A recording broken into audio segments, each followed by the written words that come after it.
त्याच्या लग्नाला 50 वर्ष झाली होती. तिला एक मुलगा आणि एक मुलगी होती आणि ती सुद्धा नोकरी करत होती. तिच्या मुलांची पण लग्न झाली होती आणि तिचे पती खूप दिवस आजारीच होते आणि त्या आजारपणातच त्यांचा मृत्यू झाला. पतीच्या मृत्यूनंतर त्यांनी त्यांची नोकरी पण सोडली. तसेच त्या घरातच होत्या. त्यांच्याकडे राहण्यासाठी घर नव्हते. मग त्यांनी नोकरी सोडल्यानंतर जे काही पैसे भेटले त्याचं मुलांना घर बांधून दिलं. आज अनिताच्या घराची घरभरणी होती. डोळे दिपणारी लाईटिंग केली होती. आजूबाजूला फुलांचा सुगंध येत होता. अनिताची नातवंडे येणाऱ्या पाहुण्यांच्या स्वागतासाठी दारात उभी होती. अनिताचा मुलगा आयुष आणि त्याची बायको मोनिका पाहुण्यांचा पाहुणचार करण्यात व्यस्त होते. पण अनिताजीचं हे घर आहे ती कुठे होती? अनिता मावशींची मोठी बहीण रंजना मावशीच्या भेटीसाठी चक्क दिल्लीहून आली होती. आयुषने रंजनाला पाहिलं तसा तो शांत उभा राहिला. रंजना मावशी अशी दिल्लीहून येईल याची त्याला अजिबात गॅरंटीच नव्हती. चेहऱ्यावर खोटे स्मितहास्य करून तो मावशीजवळ आला. मावशीच्या पाया पडतच म्हणाला, मावशी तू तर मला धक्काच दिला. मावशी त्याला आशीर्वाद देत म्हणाले, आयुष दिल्लीला राहायला जाऊन मला 3 वर्षे झाली. पण का कोणास ठाऊक 5-6 दिवस झाले मला अनिताची खूप आठवण येऊ लागली. असं वाटलं माझ्या अनिताला इथे येऊन डोळे भरून पाहावे. भावेशला मी म्हटलं काही झाले तरी 2 दिवस माझ्या अनिताकडे जायचेच. त्यात तुझं आमंत्रण आलं म्हणून आम्ही इथे यायचा विचार नक्की केला. भावेश आयुषला मिठी मारत म्हणाला, तुम्हा सगळ्यांना आम्ही खूप मिस करतो. भावेश दादा मला देखील तुम्हा सर्वांची खूप आठवण येते. रंजनाची नजर अनिताला शोधत होती. अनिता कुठेही दिसत नव्हती. तेच मोनिका आली. मावशी आणि तिचं पूर्ण परिवार पाहून तिला धक्का बसला. ती मावशीच्या पाया पडली. भावेश आणि त्याच्या बायकोला प्रतीक्षाला नमस्कार केला. रंजना इकडे तिकडे नजर फिरवत म्हणाली, आयुष अनिता कुठे आहे? आयुषने मोनिकाकडे पाहिले. मावशी तुम्ही सगळे फ्रेश व्हा आणि चहापाणी करून घ्या.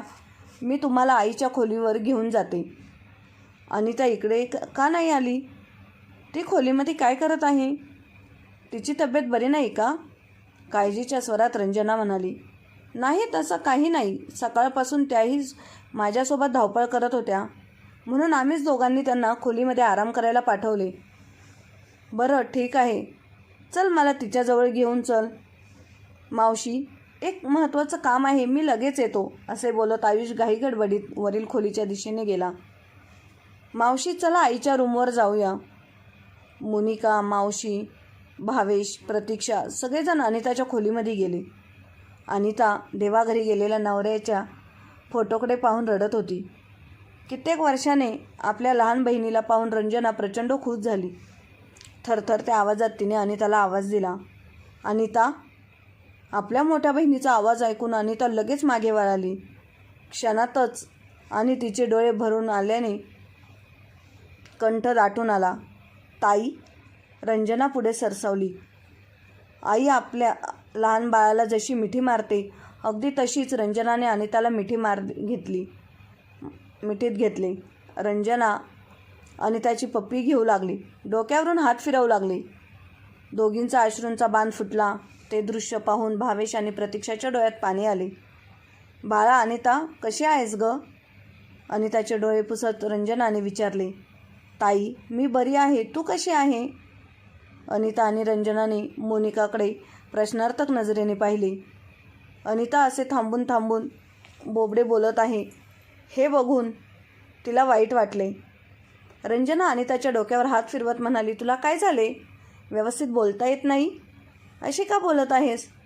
हे ऐकून अनिता गप्प बसली. पुन्हा तिच्या डोळ्यात पाणी आले.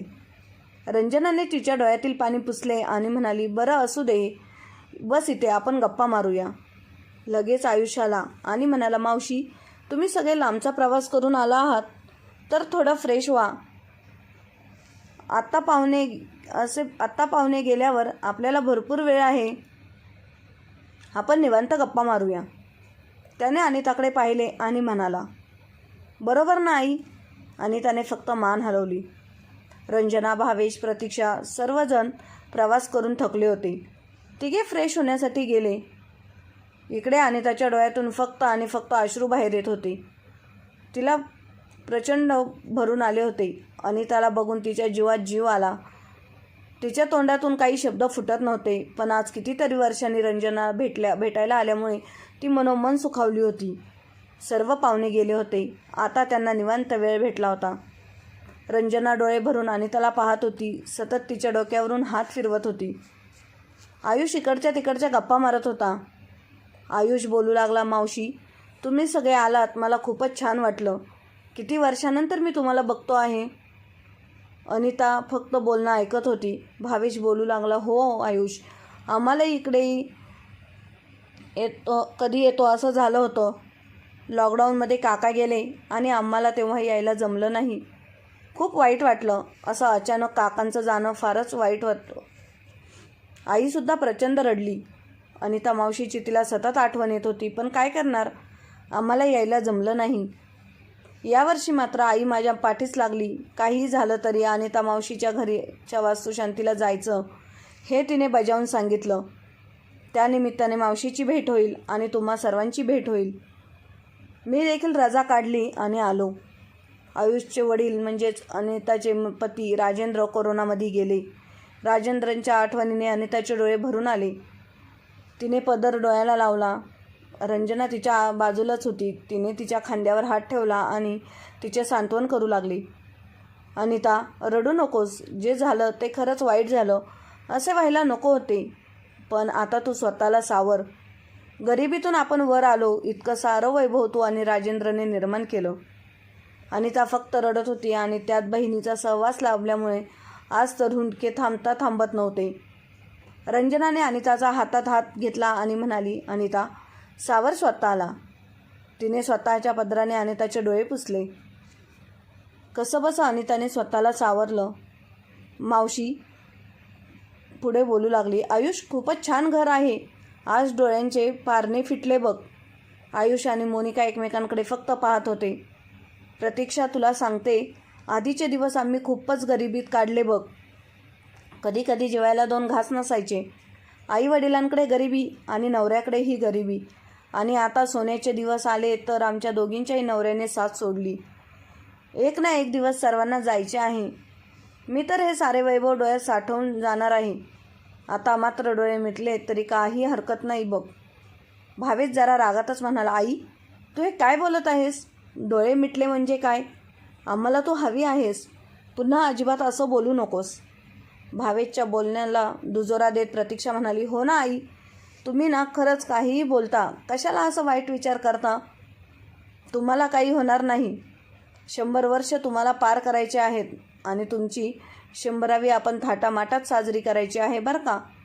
हे ऐकून रंजना स्वतःचा चष्मा सावरत म्हणाली, बरं यमराज मला घ्यायला आला तर मी त्याला तुमचं प्लॅनिंग सांगेन. त्याला बोलेन माझ्या मुलाने आणि सुनेने 100चे प्लॅनिंग केले आहे. ते झालं की मग ये बाबा, 100 पार होईल तेव्हाच येईन तुझ्यासोबत. सर्वजण हसू लागले. भावेश, मी फक्त गंमत केली रे. इतका मनाला काय लावून घेतोस? भावेश, अशी गंमत पुन्हा करू नको आई. रंजना म्हणाली, बरं अशी गंमत पुन्हा नाही. रंजना म्हणाली, अनिता बोल ग काहीतरी. अनिता बोलण्याचा प्रयत्न करू लागली. ताई, मला खूप बोलावे वाटते. मोनिकाने आईस्क्रीम आणली होती. सर्वांना आईस्क्रीम देत म्हणाली, आता 12 वाजले आहेत. आपण झोपूया. सर्व दमले आहेत. आणि मावशी, तुम्ही तर आमच्यापेक्षा जास्त दमले आहात. घड्याळाकडे पाहिले तर खरंच 12 वाजत आले होते. मोनिका, खरं तर मी खूप थकले आहे, पण अनिताला आणि तुम्हाला पाहून माझा थकवा क्षणात गायब झाला. अनिताच्या पाठीवर हात फिरवत म्हणाली रंजना मावशी. 75ला पोचल्या तरी ठणठणीत होत्या. अनिता मात्र रंजनापेक्षा लहान असून जरा जास्तच अशक्त होती. रंजना मावशी उठली आणि म्हणाली, मी आज माझ्या बहिणीच्या रूममध्ये झोपणार आहे. आम्हा बहिणींना कोणीही डिस्टर्ब करायचं नाही. आयुष म्हणाला, मावशी मी तुला वेगळी खोली देतो, त्यात निवांत झोप. अजिबात नाही, मला अनिताकडे झोपायचं आहे. आम्ही बहिणी किती वर्षानंतर भेटलो आहोत. आज रात्रभर आम्ही खूप साऱ्या गप्पा मारणार आहोत. अनिताला बरे वाटले. तीसुद्धा खूप खुश झाली. आज आपल्यासोबत ताई झोपणार या विचाराने तिला खूप आनंद झाला. भावेश म्हणाला, बरं मावशी झोप तू आईसोबत, सर्वजण झोपायला निघून गेले. प्रतीक्षा आणि भावेश वेगळ्या खोलीत झोपले. प्रतीक्षा भावेशला म्हणाली, भावेश, मला वेगळंच काहीतरी वाटतंय. म्हणजे नक्की काय वाटत आहे? प्रतीक्षा म्हणाली, भावेश, मला मोनिका आणि आयुष या दोघांचं वागणं जरा वेगळंच वाटतंय, असं काहीतरी गुपित असल्यासारखं. भावेश, अगं प्रतीक्षा, तसं काही नाही. हल्ली तू सिरियल जास्त पाहू लागली आहेस म्हणून असे बोलत आहेस. प्रत्येक ठिकाणी प्रत्येक वेळी तुला काही ना काही संशय येतो बघ. प्रतीक्षा म्हणाली, मी खरंच सांगत आहे, दोघांच्या वागण्यात काहीतरी वेगळेपण वाटतंय. भावेश म्हणाला, काही वेगळेपण नाही, सर्व व्यवस्थित आहे. मावशीचं किती छान घर आहे, छान पूजा झाली, किती पाहुणे आले होते. अजून काय हवं आहे? प्रतीक्षाला आता पुढे काय बोलावं हे कळत नव्हतं. प्रतीक्षाच्या मनात अनेक प्रश्न घोळत होते. दिवसभराच्या थकव्यामुळे तिचा डोळा लागला होता. अनिता, तू जा, मी आलेच, असे रंजना म्हणाली आणि अनिता आपल्या रूममध्ये निघून गेली. इथे रंजनाने आयुषला थांबवलं. विचार करू लागला, मावशीला नक्की काय विचारायचे आहे? कशासाठी तिने मला थांबवले आहे? रंजनाने काळजीच्या स्वरात त्याला विचारले, आयुष, अनिताला काय झाले आहे? ती बोलताना अडखळते, मध्ये मध्ये काही शब्दही नीट बोलत नाही. आयुष म्हणाला, मावशी, मी तुला सांगणारच होतो. आईला अचानक हा त्रास सुरू झाला होता आहे. हातपाय देखील ठणकतात. मध्येच बोबडं बोलते. डॉक्टरांची ट्रीटमेंट चालू आहे. डॉक्टर म्हणाले, काही लोकांना असा त्रास वयामानानुसार होतो. हे सर्व ऐकून तिला प्रचंड दुःख झाले. तिचे मन कासावीस झाले. आपल्यापेक्षा वयाने लहान असलेल्या बहिणीला हा त्रास व्हावा हे ऐकून तिला रडू आले. आयुष म्हणाला, मावशी, काळजी करू नकोस, आई बरी होईल. तू आता झोप, तू थकली असशील. रंजना जड पावलांनी अनिताच्या खोलीमध्ये गेली. पहाटे तर अनिता रंजनाची वाट बघत होती. रंजनाला पाहिले तसे ती घाईघाईने रंजनाजवळ आली. तेव्हा ती रंजनाला म्हणाली, ताई, मला तुझ्यासोबत काहीतरी बोलायचं आहे. ती जरा अडखळतच म्हणाली. अनिताच्या डोळ्यात एक वेगळीच चमक होती. रंजनाला जाणवलं, तिला नक्की महत्त्वाचे बोलायचे आहे. अनिता, तू बोल, मी तुझ्याशी गप्पा मारायला एवढ्या लांबून इकडे आली आहे. तुझी खूप आठवण येत होती. कुठेच मन लागत नव्हतं. सतत तुझाच विचार येत होता. अनिताने खोलीच्या बाहेर कोणीही नाही याची खात्री केली आणि अनिताने खोलीचा दरवाजा लावून घेतला. अनिता बोलू लागली. तोच मोनिकाने दरवाजा वाजवला. अनिता खूपच घाबरली. तेव्हा रंजना म्हणाली, अनिता, काय झालं एवढं घाबरायला? असे म्हणत रंजनाने दरवाजा उघडला. मोनिका येत बोलली, चांगल्या गप्पा रंगल्या आहेत वाटतं. सॉरी मावशी, आईच्या गोळ्या द्यायच्या राहिल्या म्हणून आले. मोनिकाने हातात आणलेल्या गोळ्या सासूला दिल्या. अनिताने गोळ्या खाण्यास नकार दिला आणि म्हणाली, मला गोळ्या नको आहेत. तेव्हा मोनिका मावशीकडे पाहत म्हणाली, मावशी, तुम्ही बघितलंत ना, आईच्या तब्येतीसाठी खटाटोप चालू आहे, तरी देखील औषध नकोच म्हणतात. आता तुम्हीच त्यांना समजावून सांगा. रंजना रागातच अनिताला म्हणाली, अनिता, गोळ्या खाऊन घे, नाही तर मी तुझ्याशी अजिबात बोलणार नाही. ताई बोलणार नाही म्हणून अनिताने इच्छा नसताना देखील गोळ्या खाल्ल्या. आणि मोनिका म्हणाली, आता तुमच्या चालू द्या गप्पा, मी जाते. असे म्हणत मोनिका निघून गेली. अनिता बोलण्यासाठी आतुर झाली होती. खूप काही साचलं होतं तिच्या मनात. तिला सगळं सांगून टाकायचं होतं. मोनिका गेली तसं लगेच अनिताने रंजनाचा हात पकडला आणि बोलू लागली, ताई, तुझ्याशी खूप बोलायचं आहे. प्रत्येक वाक्य बोलताना जरा ती अडखळतच होती. रंजना लक्षपूर्वक ऐकू लागली. तेव्हा अनिता म्हणाली, ताई, मला आयुष आणि मोनिकाविषयी बोलायचं आहे. काय बोलायचं आहे? अनिता, बोल ना, काय बोलायचं आहे? तेव्हा अनिता म्हणाली, ताई, मला सकाळी या दोघांनी खोलीमध्ये बंद करून घेतले होते आणि ती रडू लागली. हे ऐकताच रंजनाच्या पायाखालची जमीन सरकली आणि तिची तळपायाची आग मस्तकात गेली. पण त्याने असे का केले? अनिता काय बोलणार यासाठी ती आतुर झाली होती. अनिताच्या डोळ्यावर झोप आली. अगदी तिला गुंगी आली होती आणि ती बसल्या बसल्याच झोपू लागली. रंजनाला हे ऐकून प्रचंड धक्का बसला. तिने ठरवलं, उद्या आयुषला जाब विचारायचा. रंजना रात्रभर या कुशीवरून त्या कुशीवर करत होती. तिला काही झोप लागलीच नाही.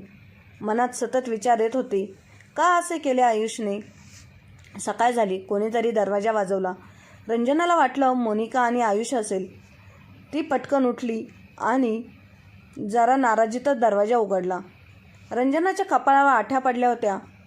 बघते तर प्रतीक्षा होती. प्रतीक्षा, तू? प्रतीक्षा बोलते, हो आई, मी आत येऊ का? हो ये ना. प्रतीक्षा म्हणते, आई मला तुमच्याशी फार महत्त्वाचं बोलायचं आहे. रंजना म्हणाली, बोल अश्विनी, काय बोलायचं आहे? आई मी आधीच माफी मागते. रंजना म्हणाली, माफी कशासाठी? मी जे बोलणार आहे ते कदाचित तुम्हाला वाईट वाटेल किंवा तुम्हाला माझा रागही येईल, पण मला बोलावं लागेल. रंजना म्हणाली, हे बघ प्रतीक्षा, मी तुला तुझ्या लग्नाच्या दिवशी सांगितलं होतं, मनात कोणत्याही शंका कुशंका नको. सासू सून असलो तरी आपल्या नात्यात पारदर्शकता महत्त्वाची आहे. प्रतीक्षा, आई म्हणून तर मी तुमच्याशी बोलायला आले आहे. ती पुढे बोलू लागली, आई कालपासून मी बघते आहे, मला आयुष आणि मोनिका विषयी काहीतरी सांगायचे आहे. खरं तर मला दोघांचं वागणं जरा विचित्रच वाटत आहे. ते खरं आहे हे मला रात्री समजले, म्हणूनच ते सांगायला मिळाले. प्रतीक्षा हळू आवाजात बोलू लागली, आई रात्री मी पाणी पिण्यासाठी उठले तेव्हा तुमच्या खोलीच्या बाहेर आले, पाहते तर मोनिका तुमच्या बेडरूमला कान लावून ऐकत होती. हे ऐकून रंजनाला धक्का बसला. रंजना रागानेच बोलू लागली, काय? ते आमचं बोलणं ऐकून लपून ऐकत होती? पण का? प्रतीक्षा म्हणाली, तेच तर मला आल्यापासून आयुष आणि मोनिका या दोघांचं वागणं योग्य वाटत नाही. काहीतरी लपवल्यासारखं करत आहेत. आणि तर मला आल्यापासून म्हणते आहे तुला काहीतरी सांगायचं आहे, आणि झोपण्यापूर्वी तिने मला सांगितलं की आयुषने तिला खोलीमध्ये बंद केले होते. प्रतीक्षा आवाज वाढवत म्हणाली, हे देवा, अनिता मावशीला रूममध्ये बंद केले होते? रंजनाच्या डोळ्यात अश्रूंची धार लागली. प्रतीक्षा रंजनाच्या दिशेने सरसावली. तिने रंजनाचे डोळे पुसत म्हणाले, आई हे असं कमजोर होऊन कसं चालणार? आपल्याला मार्ग काढावा लागणार. रंजना शून्यात नजर लावून बसली होती. खरं तर हा मोठा धक्का होता. आपण बहिणीला भेटायला आलो होतो, सुखाचे 4 क्षण एकमेकींसोबत घालवता येतील म्हणून, पण हे सर्व प्रकार ऐकून डोकं सुन्न झालं होतं आणि रागही आला होता. आयुषला जाऊन विचारते, माझ्या बहिणीचे हे हाल चालवले आहेत, असे म्हणत बाहेरच्या दिशेने पाऊल ठेवले. प्रतीक्षा रंजनाला थांबवत म्हणाली, आई तुम्ही थांबा प्लीज, असे काही वागू नका. असे पटकन जाऊन विचारणे योग्य नाही. आधी तुम्ही अनिता मावशीसोबत सविस्तरपणे बोला, त्या काय बोलतात ते पाहू आणि पुढे काय करायचं ते विचार करूयात. तू बरोबर बोलत आहेस प्रतीक्षा, आधी मी अनिताला विचारते आणि मग काय करायचे ते बघू. तेवढ्यात आयुष बोलला, मावशी झाली का झोप? रंजनाला तर आयुषचा प्रचंड राग आला होता.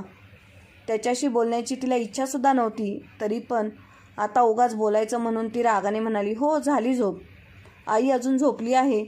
असे बोलत त्याने अनिताला उठवायला गेला. त्याने अनिताला हलवले तशी ती उठली. आयुषला पाहिले आणि तिचे तोंडच पडले. काय आई, किती झोपायचे? उठवलं म्हणून रागवलीस का? प्रतीक्षा आणि रंजना आता त्यांच्यावर बारकाईने लक्ष ठेवू लागल्या होत्या. अनिताला उठवलं म्हणून ती नाराज नव्हती, तर आयुषवर आधीपासूनच नाराज होती असे वाटत होते. अरे वा, सर्व तिथे आहेत, चला नाश्ता तयार आहे, आपण सर्वजण नाश्ता करूयात, असे मोनिका म्हणाली. त्यावर प्रतीक्षा प्रसन्न चेहऱ्याने आत येत म्हणाली, हो आम्ही आमचं आवरून लगेच येतो. मोनिका डायनिंग टेबलवर अनेक पदार्थ ठेवले होते. मोनिकाने स्वयंपाकवाल्या ताईंकडून बरेच पदार्थ केले होते. चमचमीत ताट, चमचे, ग्लास सर्व पद्धतशीर मांडले होते. प्रतीक्षा, भावेश, रंजना आणि अनिता सर्वजण आले. मोनिका सर्वांना वाढत होती. तेच अनिताचा धक्का लागून पाण्याचा ग्लास खाली पडला. सर्व पाणी टेबलवर आणि फरशीवर पडले.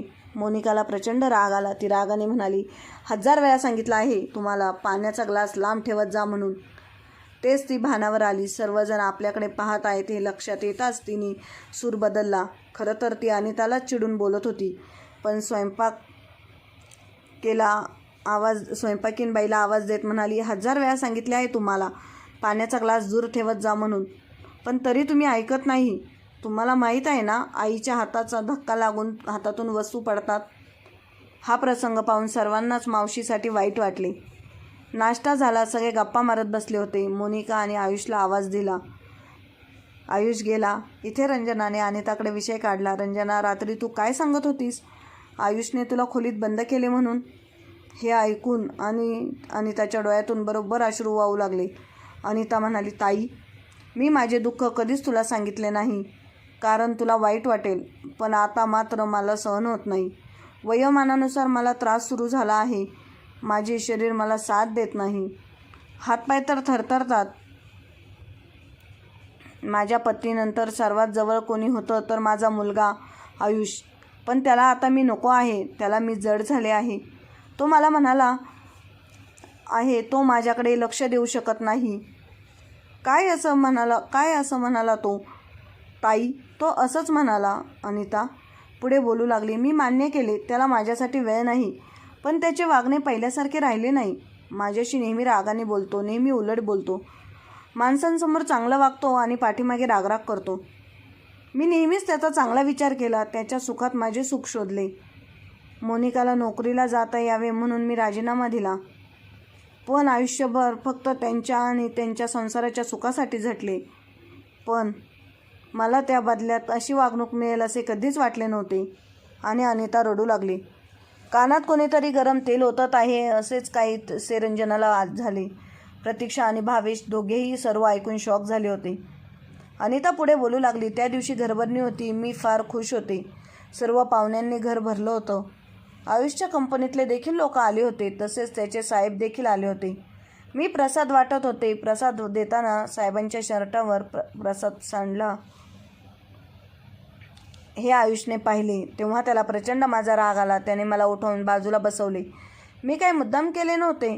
नंतर मी सर्व पाहुण्यांशी गप्पा मारू लागले. पण हल्ली बोलताना मी अडखळते. कधीकधी बोबडे बोलते म्हणून तेही आवडत नाही. त्या दिवशी मी बोलताना चुकले तर सरळ त्याने मला रूममध्ये बंद केले. कारण त्याचा अपमान झाला होता. आयुष असं वागेल असं वाटलं देखील नव्हतं. ताई, मी काय नाही केलं त्याच्यासाठी. त्याच्या संगोपनात मी कसलीच कसर सोडली नाही. त्याला संस्कार देण्यात मी मागे पुढे पाहिले नाही. लहानपणी तो चुकला तर त्याला योग्य वळणावर आणले. तो चुकला म्हणून मी त्याला कधीच रूममध्ये बंद केले नाही. उलट त्याच्यासोबत व्यवस्थित तटस्थपणे उभी राहिले. त्याला आधार दिला. मुलीला खूप प्रेम असते म्हणे. आज वर्ष झाली ज्योती मला भेटायला देखील आली नाही. तिलाही माझ्यासाठी वेळ नाही. तिला खूप काम असतात सांगते. मी फोन केला तर फोन उचलत नाही. मी रोज तिच्या फोनची वाट बघते.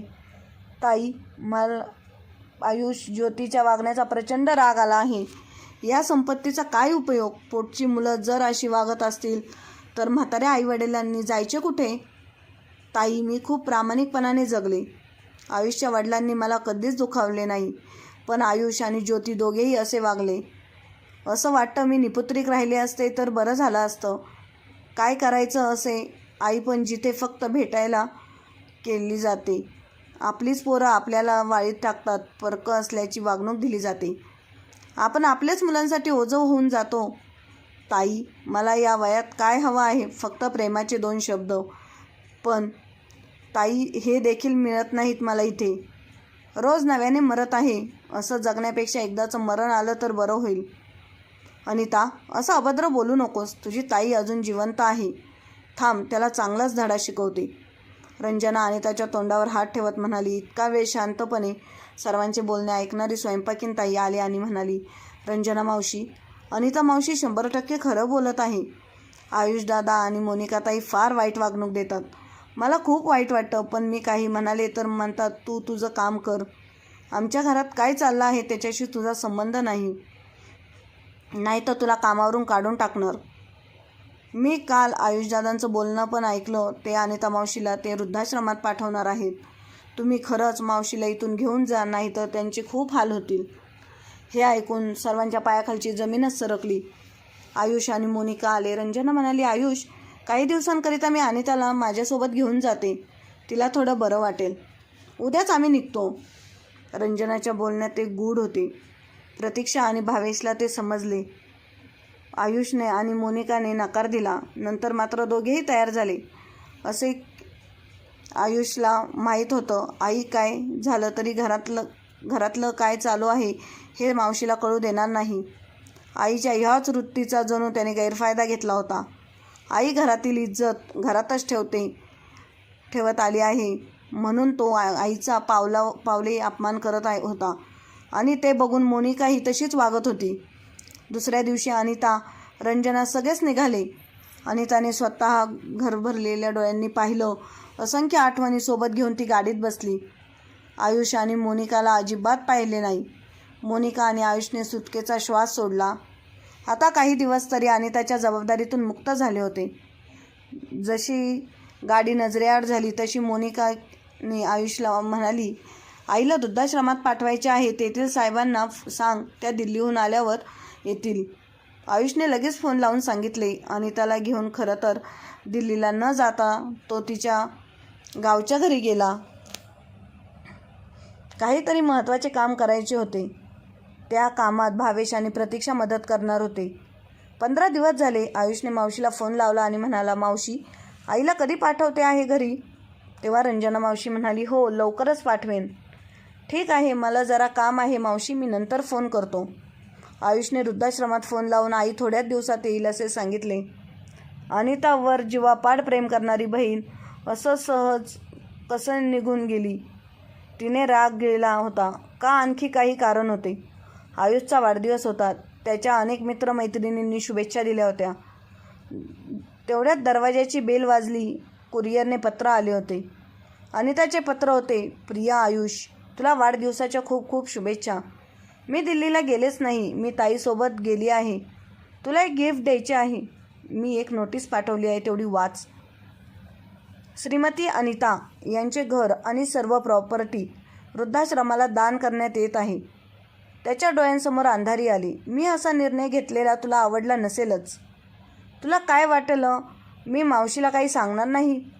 तुझा असा कठोर वागणं, तू जसं माझ्याशी वागला ते सर्व काही मी सांगितलं आहे. झाकली मूठ 1.25 लाखाची म्हणतात ना, ते बरोबर आहे. पण आपल्या गळ्यापर्यंत पाणी आलं आणि नाका तोंडात जायला लागलं की माणूस हातपाय मारतोच. तू खूप दुखावला आहेस मला. एक वेळ मोनिकाच्या वागणे विसरू शकते, पण तुझ्या वागणे अजिबात नाही. तू तर माझा पोटचा गोळा होतास ना. तू काय करतो? व्यापार उलट वडिलांच्या कमाईवर फक्त मजा मस्ती करत राहिलास. आयुष, आई म्हणून मी माझी सारी कर्तव्ये पार पाडली, पण तू माझ्याशी साधा माणुसकीने देखील वागला नाहीस. या काळात मला तुझ्या आधाराची खूप गरज होती आणि तूच मला वृद्धाश्रमात पाठवायला निघालास. ओझं झालं होतं का रे तुझ्या डोक्यावर? तू लहान होतास तेव्हा म्हणायचं, आई बाबा मोठेपणी मी तुम्हा दोघांना सांभाळणार. तेव्हा आमचे मन भरून यायची. तुझा खूप आधार वाटायचा. ही अपेक्षा म्हाताऱ्या आईवडिलांना मुलाकडून करणं चुकीचं आहे का? बरं, हे चुकीचे असेल तर मग म्हाताऱ्या आईवडिलांनी जायचं कुठे? आयुष्यभर मेहनत करून थकलेल्या जीवांनी आधार शोधायचा कुठे? वृद्धाश्रमात का? खूप सोपा उपाय निवडलास मला दूर करायचा. तुझ्या मनाला काहीच वाटले नाही का? दुधातून माशी काढावी, अगदी तसंच तू मला तुझ्या आयुष्यातून बाजूला काढायला निघालास. माझ्यासाठी तुझ्याकडे 5 मिनिटेही वेळ नव्हता. माझा आत्मसन्मान वेळोवेळी पायदळी तुडवलास. आयुष, तुला सांगायचं राहून गेलं. तुझ्या वडिलांनी शेवटचा श्वास चालू असताना माझ्याकडून वचन मागितले होते. माझ्यानंतर तुझी प्रॉपर्टी शेवटपर्यंत तुझीच राहिली पाहिजे. मी त्यांना वचन दिले होते, पण मला वाईट वाटत होते. मी तुझ्यावर आत्मविश्वास दाखवला. जेव्हा प्रॉपर्टीच्या कागदावर मी सही द्यायला नाकारलं तेव्हा तुझं वागणं अचानक बदललं. तुझे वडील बरोबरच होते. माझ्यापेक्षा 4 पावसाळ्यात जास्त पाहिले होते त्यांनी. या जगाचा अनुभव होता. माणसं ओळखायला त्यांना चांगलं जमायचं. आईपणाची मायेची पट्टी डोळ्यावर घट्ट बांधली होती ना मी. तुझ्या प्रेमापोटी आंधळी झाले होते. ती पट्टी तू तुझ्या वागण्याने दूर केलीस. याच दिवशी तुझं माझ्याशी नातं जोडलं होतं. आज मी हे नातं तोडते आहे. मुक्त करते आहे तुला या ओझ्यातून. आयुष, आता तू माझा मुलगा नाही. तुझा मार्ग मोकळा आहे. लवकरात लवकर माझं घर खाली कर. तुझीच नसलेली आई. आयुष डोक्याला हात लावून पटकन खाली बसला. आई असे काही करेल त्याला स्वप्नातही वाटलं नव्हतं. डोक्याला हात लावून बसलेल्या आयुषला पाहून लगबगीने मोनिका आली. तिने हातातील पत्र घेतलं आणि सारं काही वाचलं. डोक्याला हात लावून बसली. काही महिन्याने अनिताच्या घराच्या बाहेर एक बोर्ड लावला होता. तो म्हणजे अनिता वृद्धाश्रम. आश्रमाच्या समोर बाकड्यावर बसून अनिता आणि रंजना दोघे आश्रमातील अशा मजबूत नात्यांना पाहत होत्या, ज्यांची विण आधाराच्या, प्रेमाच्या, मायेच्या बंधनाने गुंफली होती. ते नातं रक्ताचं नव्हतं, पण तरीही अनितासाठी ते सर्व झाले होते. कारण ते नातं स्वार्थाने नव्हे तर प्रेमाने, मायेने गुंफले होते. अनिता शेकडो वृद्धांची आधार झाली होती. पोटच्या पोरांसोबत नात्याची विण जरी सैल झाली असली तरी तिने असे अनेक नातं घट्ट जोडले होते जे तिची साथ कधीच सोडणार नव्हते. तर मित्र आणि मैत्रिणींनो, अनिताताईंनी घेतलेला डिसिजन तुम्हाला आवडला का? आणि त्यावर तुमचं काय मत आहे हे कमेंट बॉक्समध्ये नक्की सांगा. धन्यवाद.